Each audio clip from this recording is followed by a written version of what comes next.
Nagsimula istorya ko nang ika'y aking nakasama. Di ko akalain sa trabaho kita makikilala. Dahil yung panahon na yun palagi mo kong binubuli. Bang sa pagtagal ako ngayon sa'yo ay napaibig. Pero hindi ko yun inamin dahil mirong alinlangan na baka ako'y lukuhin at ika'y may kasintahan. Di naglaon ay natutunan din kita na ibigin. Ko alam ang background mo, ikaw pala'y isang pabig. Nagsama sa isang bubong pero parang nasasakal. Binigay ko naman ang lahat pero parang ako'y hangal. Inibig ko yung tao na hindi ako kayang ibigin. Sayang lang 3 taon dapat di na ako gumising. Dahil ako sa'yo wasak matapos mo akong iwanan. Sinakip kita noon nung jowa mo'y ika'y iniwan. Tapos kapalit pala ay sasaktan ako ng labis. Kung alam ko lang dapat sa relasyon din ako nagtiis. Mahal, bakit hindi mo sinabi sa'kin na ayaw mo na?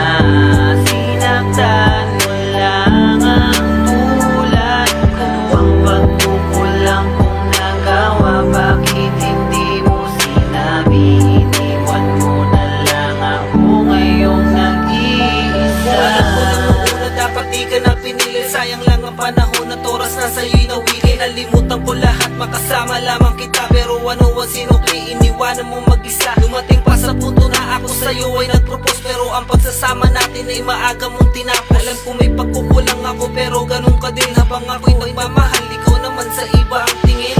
Dave, nasabihan man ang baliw-baliw ako dahil sa'yo. Kasi galing mo mang maliw ang isip ko'y pinilog mo. Winasak mo parang diamante. Asahan mo sa bago mo, panis yan sa'kin sa diskarte. Ako yun nawalan kaya wala akong pake. Natuto na akong dumistansya nung hindi ako pinili. Kaya ngayon sa bago mo manatili ka masaya. Habang ako diskarte ko na kung paano sa'yo makakalaya. Mahal, bakit hindi mo sinabi sa'kin